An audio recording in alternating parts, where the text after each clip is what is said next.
大家好，我是陆星，今天跟你说一个很多保险业务员不会告诉您一个秘密，那些因理赔金引发的税务纠纷，背后藏着一个隐形杀手，就是您在受益人栏写了不该写的5个字，孩子的名字或者法定继承人。您可能觉得奇怪，我花钱买的保险，钱不留给孩子留给谁？写法定继承人，法律承认，最公平了吧？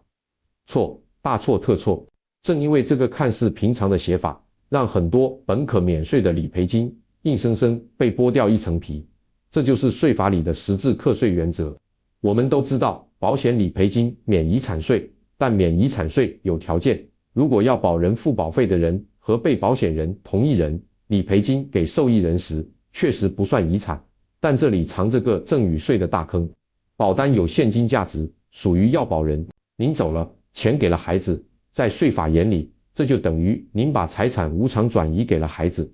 如果受益人和要保人不同人，就可能被认定为赠与。虽然免了遗产税，但超过每年244万台币免税额的部分，最高要缴 20% 的赠与税。一个正确的受益人写法，就像留给子女的财务稳定器，让他们稳稳拿到钱，不用和税务局打交道。错误的写法，轻则让子女跑断腿，重则让到手钱直接少一大截。所以今天一定要把受益人怎么填彻底讲清楚。在开始之前，如果您关心自己和家人的未来，请先点击订阅关注颐养晚年，并开启通知，这样就不错过更多实用的理财健康知识。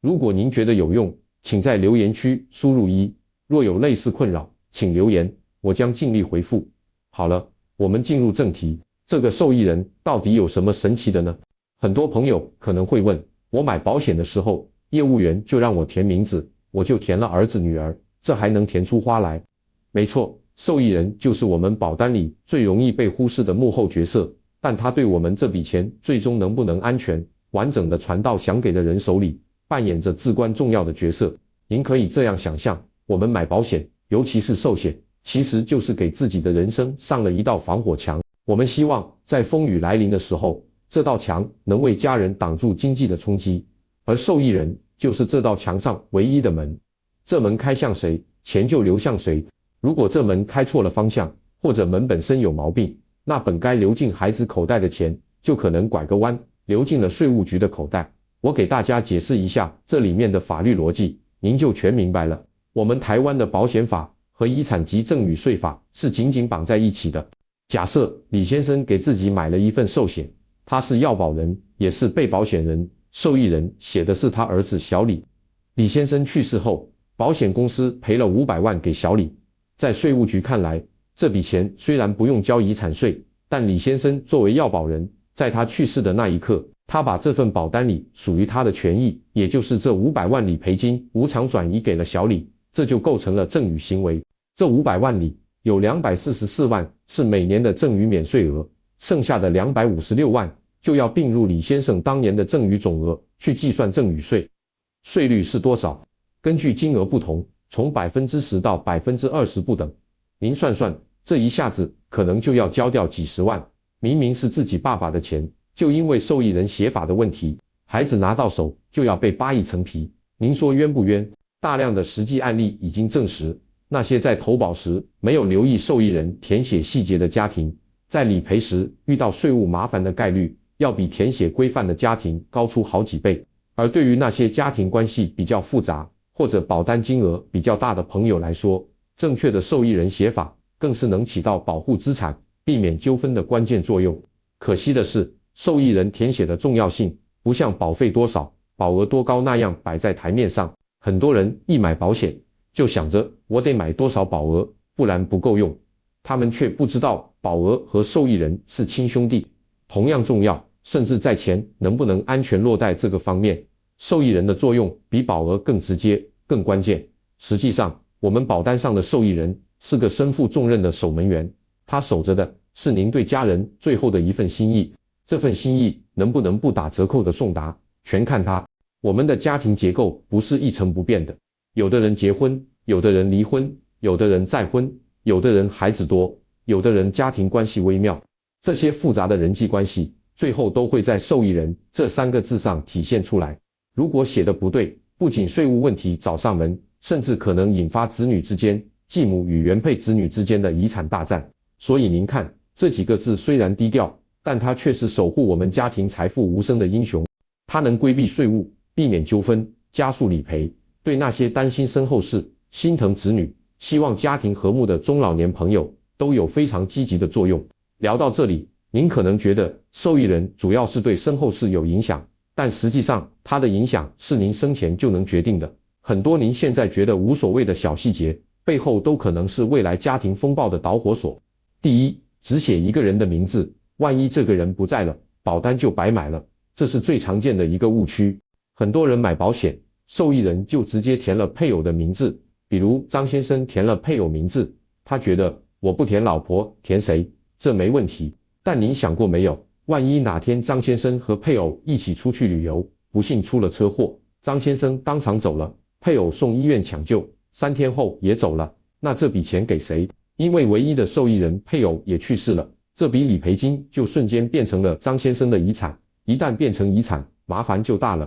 第一，所有法定继承人，可能包括张先生的父母、岳父母、兄弟姐妹都有权来分，这官司有的打。第二，这笔钱就不能再免税了，要并入遗产总额，如果超过免税额，就得交遗产税。本来可以一分不少给到想给的人，现在不仅要被瓜分，还要被扣税，这就是典型的人走了，钱散了。第二，写法定继承人，看似公平，但税务风险依然存在。很多保险业务员图省事，或者为了规避风险，会跟您说，您就写法定继承人吧，到时候法律判给谁就给谁，谁也不会告咱们误导销售。这话听起来没错，但实际上呢？首先，写法定继承人，这笔钱依然是算作遗产的，只是他跳过了遗嘱认证的环节，直接给了继承人。如果是遗产，那就要面临遗产税的问题。其次，法定继承人包括了配偶、子女、父母。如果您的孩子已经成年，他们领到的钱，因为要保人不是他们自己，同样可能被税务局认定为赠与。尤其是当您的配偶还在世，这笔钱在分配的过程中，非常容易触发复杂的税务计算。您本想省事，结果却给子女留下了一笔糊涂账。第三，想给孙子留一份，跳过子女，可能被课2次税。现在很多阿公阿嬷疼孙子，想直接跳过子女，把保险金留给孙子辈。这个想法很好，但操作起来要格外小心。如果您直接指定孙子为受益人，那么当您要保人间被保险人去世后，这笔钱给到孙子，在税法上，这被视为您对孙子的一笔赠与。如果金额超过了当年的免税额，您这边要交赠与税。同时，因为您的子女孙子的父母还在世，这笔钱未来在您的子女继承家产时，可能还会涉及其他复杂计算。这中间的税务筹划，绝不是简单写个名字就能搞定的。既然受益人填写这么重要，那什么样的人更容易在这个问题上栽跟头呢？对于已经有资产想传承给子女的朋友来说，关注自己保单的受益人就更是重中之重了。但问题是，很多人买完保单就塞进抽屉，几十年都不看一眼，而当初那个受益人设置，可能早就跟不上现在家庭的变化了。下面这4类朋友是受益人填写的高危人群，一定要特别注意了。第一类，家庭关系复杂的再婚人士。现代社会重组家庭很常见，比如陈先生跟前妻有一个孩子，又跟现任妻子生了一个孩子。如果他的保单受益人写的还是法定继承人，或者只写了配偶，那等他100年之后，这笔钱到底该怎么分？现任妻子希望都留给自己的孩子，前妻的孩子肯定不答应，最后的结果往往就是对簿公堂，亲情荡然无存。而这一切都是因为当初没花5分钟把受益人的名字和份额写清楚。第二类，子女已经成年，甚至已经结婚生子的中老年朋友。很多人的保单是20-30年前孩子还小的时候买的，那时候受益人理所当然写的是配偶或者孩子一个人的名字，但现在孩子都大了，有自己的小家庭了。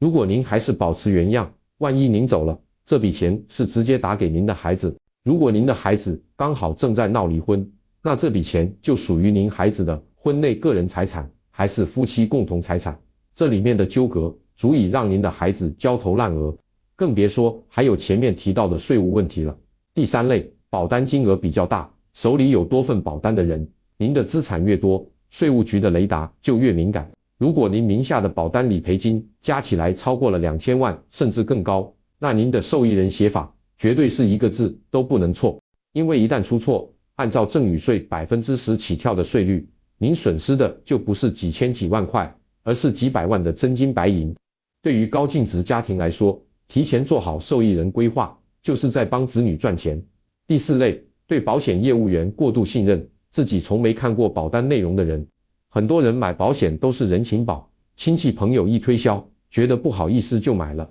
合同拿回来，看都不看，直接锁柜子里。您可能连受益人那一栏当初是怎么填的都忘了。更麻烦的是，有些业务员为了业绩，根本没有帮客户做专业的税务规划，随便填个法定继承人就交差了。等到出事那天，您才发现，原来当初埋了这么大一颗雷。更麻烦的是，受益人出问题，不像股票跌了，你能马上看到，它是一种延迟炸弹，等到身体开始出现问题，等到人真的走了，这份麻烦才会引爆。但这个时候，留给家人的除了悲伤，还有无尽的官司和税务补缴单，他们甚至都没地方去说理。那具体该怎么科学的填写受益人，才能避开这些坑呢？这三类户前写法必不可少，钱是我们辛苦一辈子赚来的，留给子孙是我们最后的心愿。除了做好资产配置，通过正确的保单设置，把这份心意完整的传下去，也同样至关重要。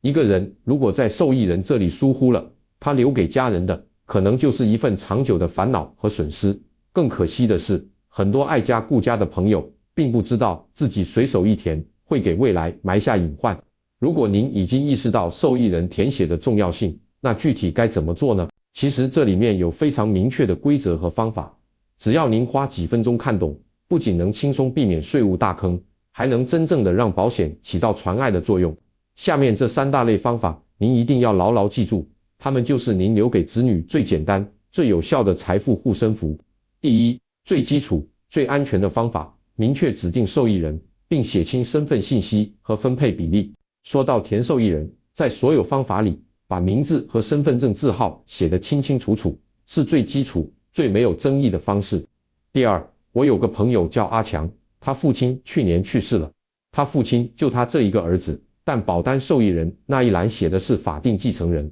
结果去理赔的时候，保险公司要求他提供所有法定继承人的关系证明、健在证明，还要他母亲、他爷爷奶奶都签字同意放弃继承权，这笔钱才能全部给他。他爷爷奶奶年纪大了，住在乡下，为了办这些证明，阿强来回跑了好几个月，折腾得够呛。如果他父亲当初直接写阿强身份证号，那流程就简单太多了。拿着死亡证明和保单，钱很快就到账了。这就是明确指定的好处，理赔快，无争议。而且因为阿强是明确的受益人，这笔钱直接进了他的口袋，不属于他父亲的遗产，既不用交遗产税，也避免了复杂的赠与税问题。受益人明确的保险金，就像装了导航的快递，直达目的地，中间不绕路，也不收费。第二，终极防护网的方法，一定记得加上法定继承人作为备胎，这一点太重要了，我要特别强调。前面我们说了要明确指定受益人，但人生无常，万一您指定的那个受益人在您之前或者和您同时身故了呢？那怎么避免这种情况呢？非常简单，在您填写受益人的时候，除了写上具体的名字，最后一定要再加上法定继承人这5个字。正确的写法是：第一顺位受益人，配偶，分配比例 100%， 若受益人身故时，保险金给付法定继承人，这样一来就等于加了一道保险。如果配偶不在了，钱就直接给到法律规定的继承人，一般是您的子女和父母，他就又变成了指定受益人，而不是遗产。这5个字就像是给您的财富传承买了一份再保险，确保无论如何这笔钱都不会变成遗产去被课税和分割。第三，高阶的财富传承方法，善用保险金信托或分批次给付。这个方法比较适合保单金额比较大的朋友。这样做的好处是什么？第一，钱虽然给了信托，但控制权还在您手上，您可以隔空看着这笔钱，确保它用在刀刃上，防止子女挥霍。第二，信托具有极强的资产隔离功能，即使将来欠债或者离婚，这笔钱都不会被查封或分割。第三，通过信托架构，也能进一步规避未来可能开征的各种税务问题。这是一种非常高级的，带着枷锁的爱，能真正保证您的财富按照您的意愿细水长流地滋养子孙后代。大家要记住，最好的财富传承方式永远是从清晰的规划开始的。一笔糊涂账，最后就是一场糊涂官司。特别是那些心疼子女，想把一切都留给孩子的父母，更要记住，受益人这3个字不是可有可无的填空，而是决定您一辈子心血能否安稳落袋的重要关卡。好了，说了这么多，我们来总结一下，这个受益人就是我们留给家人的最离不开的财富保镖。但是任何好东西都讲究一个度，千万不要一听说填名字有讲究，就赶紧把以前的保单都翻出来乱改一气，改得太频繁、太随意，或者在没有搞清楚家庭关系和税务政策之前瞎改，可能会导致家庭矛盾或者新的税务问题，反而弄巧成拙。最靠谱、最安全的办法，就是找一个安静的时间，把家里所有的保单都翻出来，对着我们上面讲的3条，一条一条的过一遍。请记住一句话，财富不是靠运气省下来的，而是一笔一笔规划出来的。很多人觉得家庭保障要靠买很多保险，其实很多时候它就藏在您保单上那几个字的写法里。别等到人走了，钱真的出了问题，才想起身体早就用各种方式在提醒您，我的受益人该改了。您今天对保单的每一点关照，都是在为未来的家庭和睦积攒底气。愿每一位爱家的朋友都能从一个正确的受益人开始，把自己的心意安安稳稳地传到下一代手里。好了，我们今天就分享到这里。如果您觉得这篇文章对您有帮助，请不要吝啬您的点赞和分享，